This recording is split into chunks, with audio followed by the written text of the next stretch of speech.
اللہ رب العزت جب کسی کے اوپر آزمائش ڈالتے ہیں تو اس کو اٹھانے کی طاقت بھی دیتی ہیں،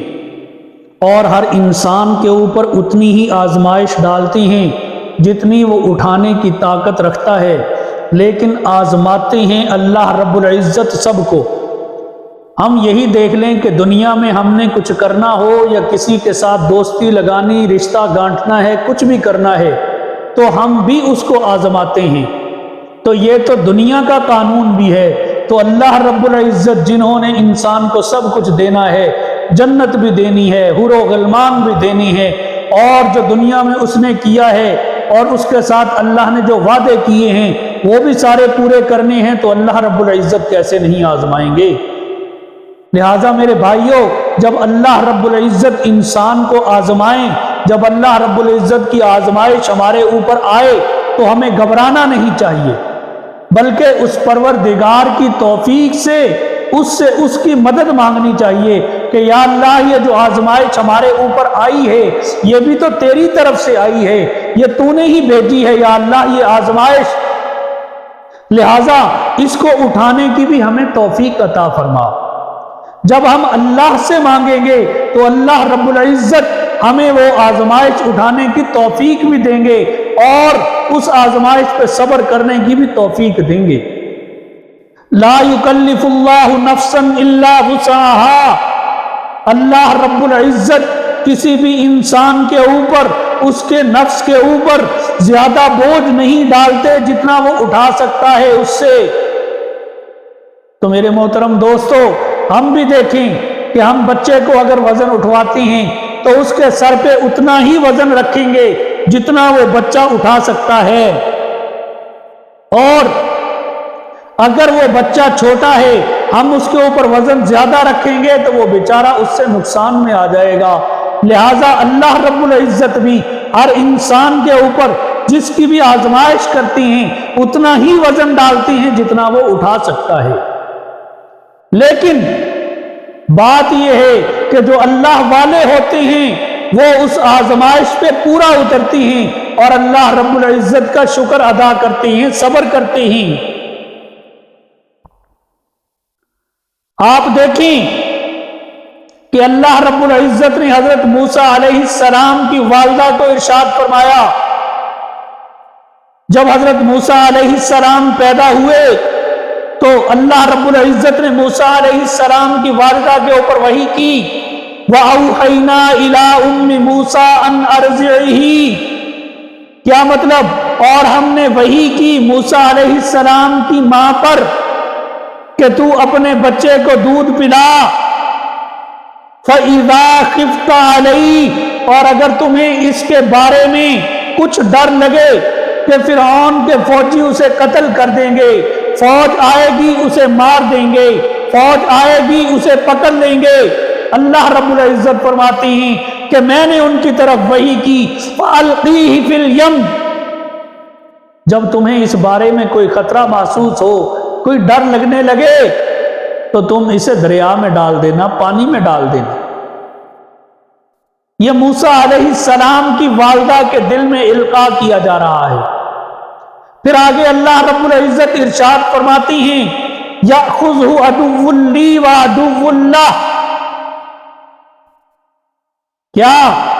کہ اس کو جو پکڑے گا نا، یہ جو موسیٰ بچہ ہے موسیٰ علیہ السلام، اس کو جو پکڑے گا وہ میرا بھی دشمن ہے اور اس کا بھی دشمن ہے۔ اللہ رب العزت ساتھ ساتھ والدہ کو تسلی بھی دے رہے ہیں، اور پھر اللہ رب العزت نے کیا کہا ان کی والدہ کو، وَلَا تَخَافِي، ڈرنا نہیں ہے،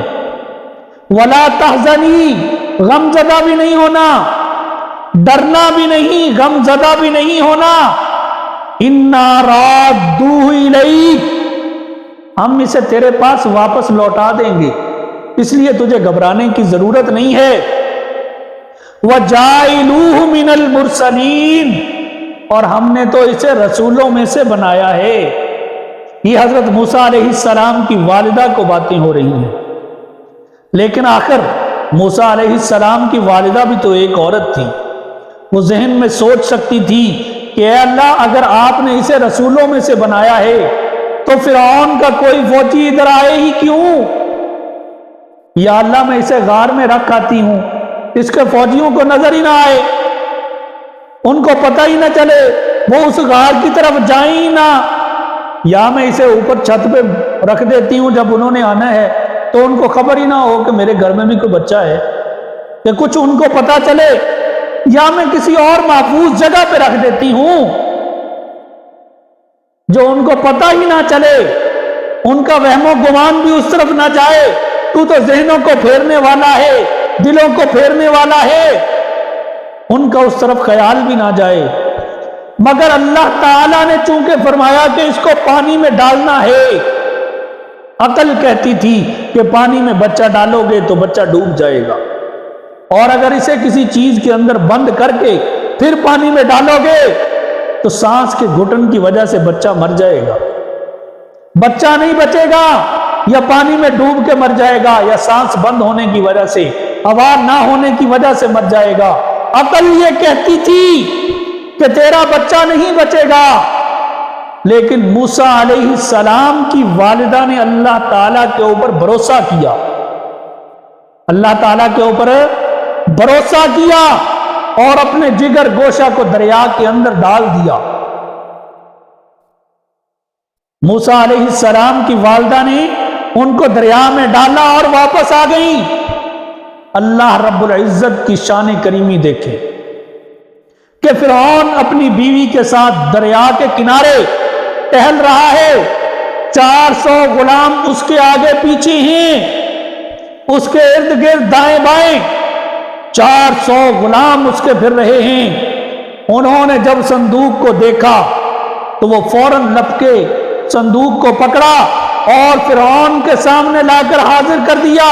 فرعون نے اسے کہا کہ اس صندوق کو کھولو، صندوق کو کھولو۔ چنانچہ بادشاہ کے حکم پہ اس کے محافظوں نے اس صندوق کو اس کے سامنے کھولا۔ جب وہ صندوق کھلا تو کیا دیکھتے ہیں؟ اندر ایک حسین جمیل خوبصورت بچہ لیٹا ہوا ہے۔ اللہ تعالیٰ فرماتے ہیں وَأَلْقَيْتُ عَلَيْكَ مَحَبَّةً مِّنِّي، کہ اے میرے پیارے موسیٰ، ہم نے آپ کے چہرے پر محبت کی تجلی ڈال دی۔ گویا اللہ تعالیٰ نے حضرت موسیٰ علیہ السلام کے چہرہ اقدس کو زیبائی عطا کی، ایسی دلکشی عطا کی کہ جو بھی دیکھتا تھا وہ موسیٰ کا ہو بیٹھتا تھا، وہ اپنا دل موسیٰ علیہ السلام کو دے بیٹھتا تھا۔ چنانچہ فرعون کی بیوی نے جب دیکھا تو کہنے لگی لا تقتلوہ، تم اسے قتل مت کرنا، عسیٰ ان ینفعنا او نتخذہ ولدا، کہ ہو سکتا ہے یہ ہمیں ان قریب کوئی نفع پہنچا دے یا ہم اسے اپنا بیٹا بنا لیں۔ بیوی نے یہ بات کی فرعون سے۔ اب فرعون چونکہ اپنی بیوی سے بے انتہا محبت کرتا تھا، فرعون کو اپنی بیوی سے بہت محبت تھی، اس نے بیوی کی بات نہیں ٹالی۔ بیوی نے اسے کہا کہ ہم اسے بیٹا بنا لیں گے، تو فرعون نے کہا، فوراً اس کے ذہن میں خیال آیا، اللہ ذہنوں کو بدلتے ہیں، اس کے ذہن میں فوراً خیال آیا کہ جب ہم اس کو اپنا بیٹا بنائیں گے، اس کو پالیں گے، پوسیں گے، جوان کریں گے، تو پھر تو یہ ہم سے حکومت نہیں چھینے گا نا۔ کیوں؟ یہ تو ہمارا احسان مند ممنون ہو کر رہے گا، کیونکہ ہم نے اسے پالا پوسا ہے، جوان کیا ہے۔ اس لیے اس نے کہا ٹھیک ہے، اسے قتل نہیں کرتے، اسے پالتے ہیں، پوستے ہیں، کوئی بات نہیں۔ کتابوں میں لکھا ہے کہ فرعون کی بیوی نے جب یہ سنا تو وہ خوش ہو گئی اور کہنے لگی قرۃ عین لی، قرۃ عین لی ولد، کہ یہ میری اور تیری آنکھوں کی ٹھنڈک ہوگا۔ فرعون سے کہتی ہے کہ میری اور تیری آنکھوں کی ٹھنڈک ہوگا۔ تو فرعون نے اس کے جواب میں کیا کہا کہ قرۃ عین لک، یہ تیرے لیے ہی ہوگا، میرے لیے نہیں ہے۔ لا حاجت لہ، مجھے اس کی کوئی ضرورت نہیں ہے۔ لا حاجت لی، مجھے اس کی کوئی حاجت نہیں ہے، مجھے کوئی ضرورت نہیں ہے۔ تو صاحب روح المعانی لکھتے ہیں کہ جب فرعون نے یہ کہا، جب فرعون کی بیوی نے یہ کہا تھا قرۃ عین لی ولک، تو اگر فرعون اس کے جواب میں اس وقت ہاں کہہ دیتا، اس وقت ہاں کر دیتا، لیکن اس بدبخت نے ہاں نہیں کی، اگر وہ اس وقت ہاں کہہ دیتا تو اللہ تبارک و تعالی اس کو ایمان کی دولت سے سرفراز فرما دیتے، اس کو ایمان لانے کی توفیق دے دیتے، لیکن اس بدبخت نے اس وقت ہاں نہیں کہا۔ چونکہ فرعون کی بیوی حضرت آسیہ رضی اللہ عنہا بہت خوش تھی اور فرعون اس سے محبت ہی بہت کرتا تھا، اس کی کوئی بات ٹالتا ہی نہیں تھا، تو اس کی خوشی کی وجہ سے فرعون نے وہاں پر موجود 400 غلاموں کو آزاد کر دیا، 400 غلاموں کو آزاد کر دیا۔ تفسیر میں ایک اور عجیب نکتہ لکھا ہے کہ حضرت موسیٰ علیہ السلام ابھی بچپن میں تھے، مگر جب وہاں پہنچے تو 400 غلاموں کی آزادی کا سبب بن گئے۔ اسی طرح اللہ والے جب جس آبادی میں چلے جاتی ہیں ان کے لیے نفس اور شیطان کی غلامی سے آزادی کا سبب بن جایا کرتے ہیں۔ یہ اللہ رب العزت کے کام ہیں۔ بہرحال حضرت موسیٰ علیہ السلام کو محل میں لے جایا گیا، پھر انہیں دودھ پلانے کے لیے عورتوں کو بلایا گیا، عورتیں آتی ہیں دودھ پلاتی ہیں، لیکن موسیٰ علیہ السلام کسی کا دودھ نہیں پیتے۔ اللہ رب العزت فرماتے ہیں وَحَرَّمْنَا عَلَيْهِ الْمَغَاضِعَ مِنْ قَبْلِ، کہ ہم نے ان پر دوسری عورتوں کا دودھ حرام کر دیا۔ فرعون نے کہا چلو دوسری عورتیں بلاؤ، اور عورتیں آتی ہیں وہ پلاتی ہیں، موسیٰ علیہ السلام نہیں پیتے، اور بلایا جاتا ہے پلاتی ہیں، موسیٰ علیہ السلام نہیں پیتے۔ چنانچہ کئی عورتوں کو بلایا گیا، لیکن موسیٰ علیہ السلام نے کسی کا بھی دودھ نہیں پیا۔ فرعون بہت پریشان ہو گیا کہ یہ کیسا بچہ ہے یار ہم نے رکھ لیا، اتنی محنت کر رہے ہیں، اتنی عورتیں بلا رہی ہیں، یہ کسی کا دودھ نہیں پی رہے۔ اسی حال میں رات گزر گئی، پریشانی کے عالم میں روتے ہوئے موسیٰ علیہ السلام نے رات گزاری۔ ادھر موسیٰ علیہ السلام کی والدہ بھی پریشان حال تھی، دکھ اور غم کے ساتھ ساری رات نیند نہیں آئی، بڑی مشکل سے رات گزاری۔ اللہ رب العزت فرماتی ہیں ان قادت لتبدی بہ لولا ان ربطنا علی قلبها، کہ اگر ہم ان کے دل پر گرا نہ دے دیتے اور اس کے دل کو سکون نہ دے دیتے تو وہ اپنا راز کھول دیتی، وہ لوگوں کے سامنے بیان کر دیتی، رونے لگ جاتی، لوگ پوچھتے راز کھل جاتا، لیکن ہم نے ان کے دل کو سکون کی گرہ لگا دی، کسی کو پتہ ہی نہیں چلا کہ یہ بچہ کون ہے، کہاں سے آیا ہے۔ جب صبح ہوئی تو آپ کی والدہ نے اپنی بیٹی کو بھیجا محل کی طرف، جاؤ اپنے بھائی کی خبر لے کے آؤ۔ وہ بچی دوڑی ہوئی گئی، جا کر محل میں جھانکا، آنا جانا تو لگا رہتا تھا، جا کر محل میں جھانکا تو کیا دیکھتی ہے کہ بھائی محل میں پگوڑے میں لیٹا ہوا ہے، اور فرعون عورتوں کو بلا رہا ہے، وہ عورتیں آتی ہیں دودھ پلانے کی کوشش کرتی ہیں، لیکن بچہ کسی کا دودھ نہیں پیتا۔ تو موسیٰ علیہ السلام کی بہن، جو چھوٹی بچی تھی آپ کی بہن، وہ فرعون سے کہنے لگی هل ادلکم علی اہل بیت یکفلونہ لکم وہم لہ ناصحون، کیا میں تمہیں ایک ایسا گھر والے کے بارے میں نہ بتاؤں کہ جو اس بچے کو دودھ پلائیں گے اور وہ اس کی اچھی پرورش کریں گے اور اس کے بارے میں بڑے خیر خواہ ہوں گے۔ فرعون نے جب یہ بات سنی نا کہ وہ اس کو دودھ پلائیں گے، پرورش کریں گے، بڑے خیر خواہ ہوں گے، تو اس کے شاطر دماغ میں فوراً کھٹک ہوئی کہ یہ بچی کیا کہہ رہی ہے، شک کا بیج اٹھا، فوراً اس کا ذہن کھٹکا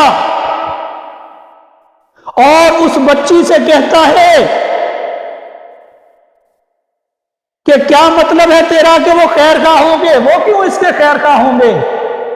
تو وہ بچی بھی تو موسیٰ علیہ السلام کی بہن تھی، اللہ رب العزت نے اس کے ذہن میں بھی باتیں ڈال دی۔ وہ چھوٹی سی بچی اس کو کہتی ہے کہ بادشاہ سلامت، جب وہ اس کو دودھ پلائیں گی اور اس کی پرورش کریں گی تو وہ آپ کی رعایا ہے، اور آپ کی رعایا ہی اگر آپ کے بچے کا خیال نہیں رکھے گی تو پھر کون رکھے گا؟ فرعون نے کہا بات تو ٹھیک ہے، بچی نے ٹھیک کہا، لہذا جاؤ بلا کے لاؤ، جو عورت بھی ہے اس کو بلا کے لاؤ، اس بچے کو دودھ پلائے۔ وہ بچی بھاگتی دوڑتی ہوئی گھر آئی اور آ کر اپنی اماں سے کہتی اماں جلدی اٹھو، محل چلیں، بھائی دودھ نہیں پی رہے۔ چنانچہ ماں نے اپنے کپڑے سمیٹے اور دوڑتی بھاگتی ہوئی محل کے اندر پہنچی، جا کر بچے کو اٹھایا، گود میں لیا، دودھ پلانا شروع کیا تو بچہ گھٹاگھٹ دودھ پینے لگ گیا۔ فرعون بڑا خوش ہوا کہ چلیں کسی عورت کا اس نے دودھ تو پیا۔ اب 2-4 دن محل میں رہی تو فرعون سے کہنے لگی کہ میں اس محل میں نہیں رہ سکتی، میرا یہاں دم گھٹتا ہے، میں تو اپنے گھر جاؤں گی، اپنے گھر میں رہوں گی، تمہارے بچے کو دودھ پلاتی رہوں گی، اس کی پرورش کرتی رہوں گی۔ تو فرعون نے اسے کہا کہ ٹھیک ہے، اس بچے کو لے جاؤ اپنے ساتھ، اس کو دودھ پلانا، میں نے تمہاری خزانے سے تنخواہ مقرر کر دی، ہر مہینے تمہارے پاس تنخواہ پہنچ جایا کرے گی۔ اللہ رب العزت فرماتے ہیں فَرَدَدْتُهُ إِلَىٰ أُمِّهِ، کہ ہم نے اس بچے کو اس کی ماں کے پاس واپس لوٹا دیا۔ کئی تقر عینها، تاکہ اس کی آنکھیں اس سے ٹھنڈی رہیں، ولا تحزن، اور وہ غم زدہ نہ ہو، ولتعلم، اور وہ جان لے، ان وعد اللہ حق، کہ جو اللہ نے وعدہ کیا تھا وہ سچا تھا، ولیکن اکثرہم لا یعلمون، لیکن اکثر لوگ جانتے نہیں ہیں۔ شروع میں اللہ رب العزت نے آپ کی والدہ سے کہا تھا کہ اس کو دے دے، میں واپس تیرے پاس لے آؤں گا، اسے لوٹا دوں گا تجھے، تو نے غم زدہ نہیں ہونا، تو نے پریشان نہیں ہونا، تو نے خوف نہیں کھانا۔ اور اللہ نے اپنا وعدہ پورا کیا، واپس لوٹا دیا، اپنے گھر میں آ گئے، اپنی ماں کی گود میں آ گئے۔ تو اللہ کے نبی صلی اللہ علیہ وسلم نے ارشاد فرمایا کہ جو شخص حضرت موسیٰ علیہ السلام کی والدہ کی طرح اللہ رب العزت کے وعدے پر بھروسہ کرے گا، اللہ تعالیٰ اس کو 2 گنا انعام دیں گے۔ صحابہ کرام نے پوچھا یا رسول اللہ صلی اللہ علیہ وسلم 2 گنا انعام کیسا؟ تو آپ علیہ السلام نے فرمایا کہ موسیٰ کی ماں کو دیکھو، موسیٰ کی ماں کو دیکھو کہ ان کو بیٹا واپس مل گیا، اپنے ہی بیٹے کو دودھ بھی پلا رہی ہے، اور وقت کا بادشاہ اسے تنخواہ اپنے خزانے سے دے رہا ہے۔